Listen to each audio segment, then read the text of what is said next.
Hello and welcome back, and in this video we're going to continue our geometry reader exploration. And before we continue, let me go ahead and move this example into another section.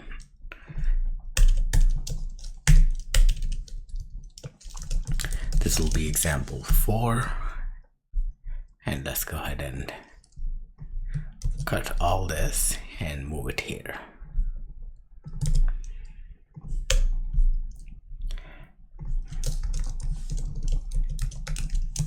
All right, so next what we're gonna do is we're gonna build a custom tab bar using GeometryReader. So let's go ahead and get started. So first thing we're gonna do is we're gonna create a variable that will host all the number of tabs basically that we're gonna create. So we're gonna simply call this tabs. This will be an array, and it'll have a few tab names.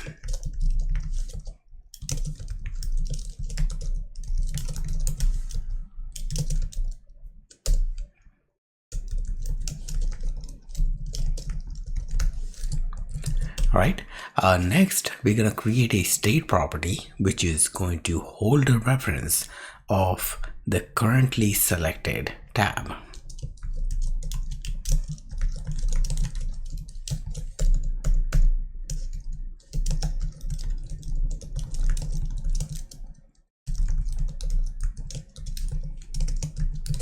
And we're gonna basically set that value to 0. Okay, now we're gonna get started with our body. Inside the body property, we will leave this vstack and create a spacer first. Now underneath the spacer we're gonna create our geometry reader, and this geometry reader basically is gonna give us once again access to the geometry proxy. We are going to first get the tab width, and we will get that by reaching out to geometry proxy for its size, for its width basically, divide that with cgfloat tabs.count. So it's gonna give us the width of the tab. Now once we have the width of the tab, we're gonna go and underneath this we're gonna create a z stack. And this z stack, we're gonna first set the alignment,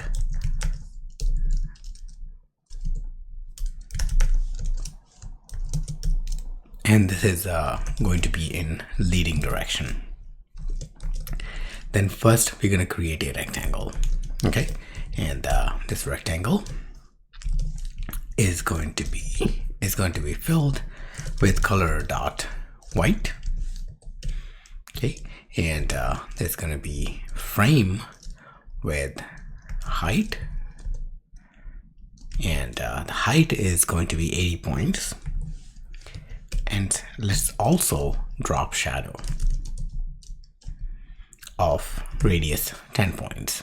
Okay, so now we get this band right here on which we want to show all the tabs. So this becomes our basically the background for the tab view. Okay, now on the top of this we want to basically display the selection rectangle that is going to move as we make the selection, and that selection rectangle is going to be created using uneven rounded rectangle, because we want to control the bottom leading radius and top trailing radius. Okay, so we want to basically just make sort of circle or circular corners just for a few corners, not all the corners. So that's why we're going to use uneven rounded rectangle, and we're going to set bottom leading radius, and we're gonna set this to 10 points, and then we're gonna set the top trailing radius to 10 points as well. Okay, so only 2 of the edges are going to be rounded, or 2 of the corners will be rounded.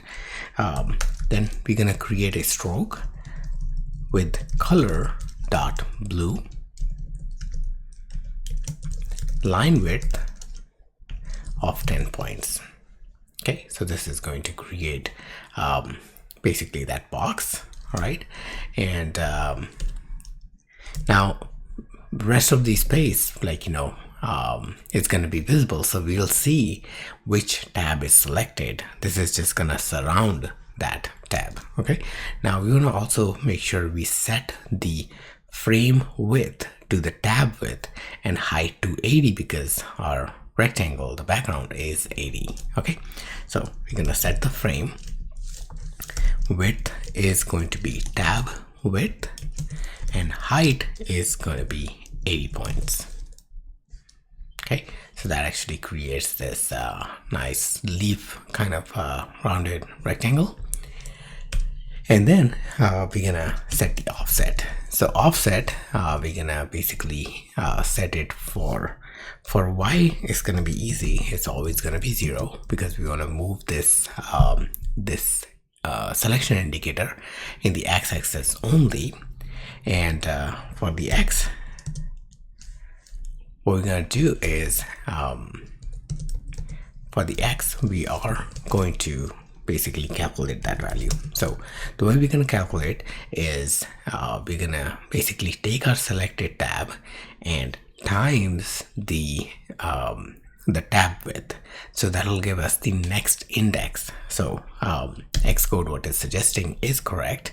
So basically we're going to have selected tab, we're going to convert it into CG float times with the width, and it's going to basically select all the tabs appropriately. So for example, if we have it 1, the rectangle is going to move here. If we have it 2, then it's going to move here, and the last one is 3, which is going to move it here. Okay, so let's leave it to 2 because that actually makes it to a level where we can actually see it clearly. All right, so now once we have the selection ready to go, we will create our let's also go ahead and add animation to this. So we're going to add animation. We're going to add a spring animation. Okay, and the value that is going to track for the animation is going to be selected tab. Okay, so as the selected tab changes, the rectangle, this uneven rounded rectangle, is going to animate to that location. Then we're going to create our H stack, which is where our essentially our tab values are going to go. So we're going to have like spacing as 0. And we're going to create a for each inside. Inside this for each, we're going to just iterate over basically all the tabs. So tabs dot count, and we need to define the ID. So we're going to let it define basically ID with self, and we get the index of the tab we are currently on in the for each. We're going to create a button here, and action for this button is going to set the selected tab equal to the current index value. Okay, whichever the current index is. And then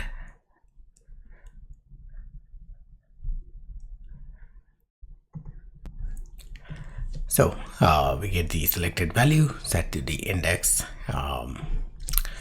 And now what we're going to do for the body of this button, we are going to display a V stack.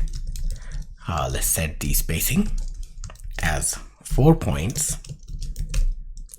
And then we're going to create an image, which is going to have system name. And we are going to basically use a function which is going to help us get the icon for the tab. Okay, so what we are going to do is let's create a function, and this function is going to be called tab icon for index, and this index is going to be an integer type, and it'll return a string. Here we're gonna switch on index let's set it to small I index. Okay, and for case 0 we will return house dot fill. Case 1 will be, okay, let's take all of these and then I'll fix it up. So magnifying glass bell dot fill. Let's set case 3 as well, and case 3 is going to be person. Actually, yeah, person dot fill, and the default, let's do circle dot fill.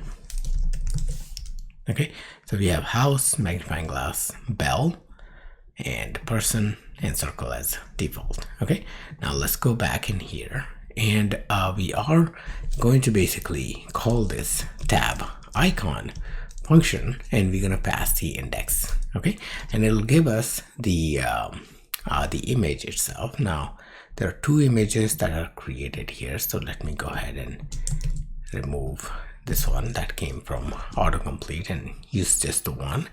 And we're gonna set the font for this guy, and font is going to be system font of size 20.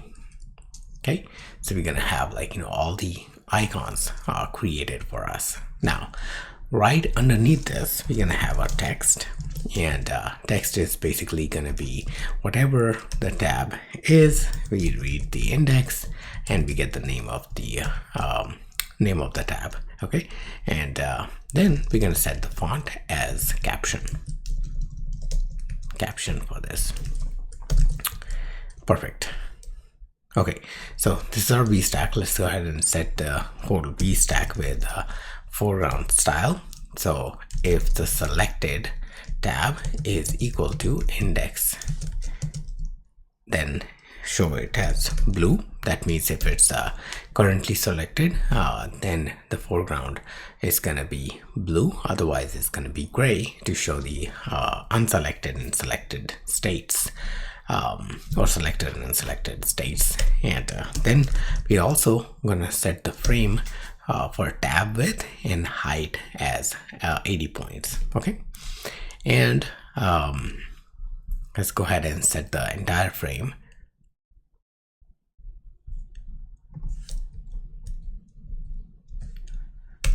So let's set the frame height here as 80 point as well. Okay, all right, so now we have basically everything ready to go, and this is the tab bar that we have created. So as you can see, as you're selecting, your selection indicator is moving back and forth.